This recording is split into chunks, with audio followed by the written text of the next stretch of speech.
Hi everyone. So in this video series, we are going to build this equipment renting application in PowerApps. We are going to completely build this from scratch, like creating a SharePoint list, setting up the solutions, and creating a PowerApps and required Power Automate flows. So this application is very simple. You can think it of like inventory management system, but more of the agriculture equipment management. So I just gone to ChatGPT and asked some kind of hypothetical scenario based on this. So it gives me a use case and I build this application. So this video I will show you how this application is working and what kind of SharePoint list that we are using and how the relationships map. So this is a complete solution demo.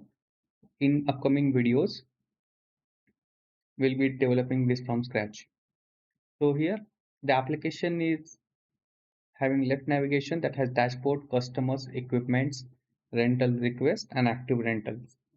In the dashboard, we are just showing these numbers like how many customers I have, total equipments, active rentals, and the revenue. Revenue, as you can see, like this is current month revenue, it is displaying.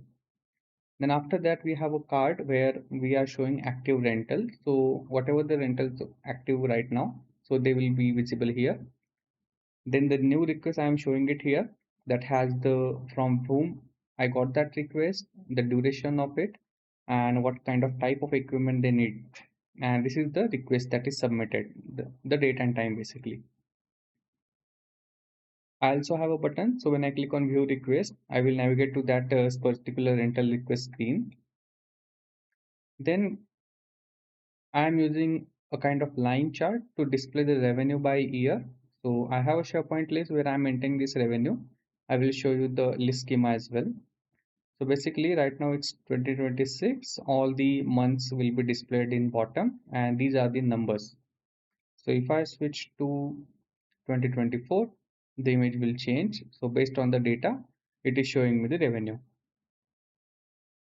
Coming to customers, in this screen, all customer information that I am showing, we can search customer by name. We can add customer using this form. Then in the table, we are having customer ID, name, and other personal information. We are also implemented a sorting like this. Edit option is always there. So I can edit some customer information as well.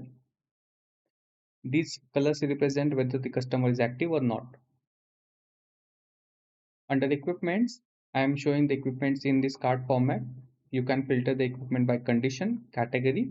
You can search the equipment by name. We can also reset all the filters. So basically these are AND filters, not OR filters. When I click on add new, you will see a form where we can add a new equipment. Every card will have the equipment image, name of that equipment, the ID that is going to be auto generated, the type of that equipment, and what is the rent per day. We are also showing these pills that represents the equipment condition, and this represent the equipment is available or not, or what's the status of it. We also have the edit option and the schedule maintenance option. If I click on this, edit form will open, and after that we have the schedule maintenance option. So if I click on this, so this equipment is scheduled for maintenance. So whatever the equipment is rented out and not active or in maintenance, they will appear like this in a grid format. In the rental request, we'll be having three status: new, approved, and rejected. So consider these rental requests are coming from some external system or public facing form. We are showing it here. We have the new request here, then approved, and then rejected. Each request will have the customer name, the category, what duration they need this equipment, how many numbers of days, and what is the requested. Here also I use the sorting functionality. And for every new request, we have approve and reject option. So if I click on this, then it will show me. So let's say this is generator. Okay. So when I click on this, it will show whether this is available or not. So right now we don't have anything. So if I go here and if I select for tractor, then I see all these equipments available whose budget is less than 100, then category is tractor, and which customer or person need this. I can just select this, and if I select approve, then that equipment will go under approved section. And in the equipments dashboard, you will not see that available. Then in the active rentals, I can see all the customers and their rentals. So I have not used any display form to show it here because I wanted to make these series as simple as I can, because it is only about having the forms and CRUD operations. Okay.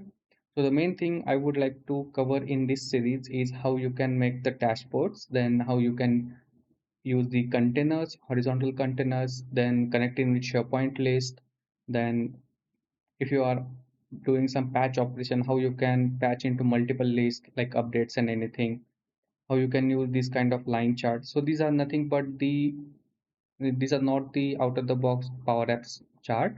I use a quick chart library to build this. Then we are also going to see how to make this card, then how we can auto arrange the fields properly using some responsive containers. In the behind the scene, we are using SharePoint list as a database only, and Power Automate flow that we are going to use for the approval notifications. In the whole series, I will be telling you how solutions are going to build, and also once the solution is get completed, we are also exporting this from one tenant to another tenant or one environment to another environment, and see what are the precautions that you have to take care once you are exporting this solution. So this is not nothing like just creating an application, but creating application from start, like a development to deployment process that we are going to see. And this is basically for the beginners in Power Apps who are going to learn this thing, right? And they are looking for some kind of projects, right? So you can use ChatGPT to generate some use cases and build something out of it. But yes, I did this, so I thought I should share this with you. Thank you for watching and see you in the next video.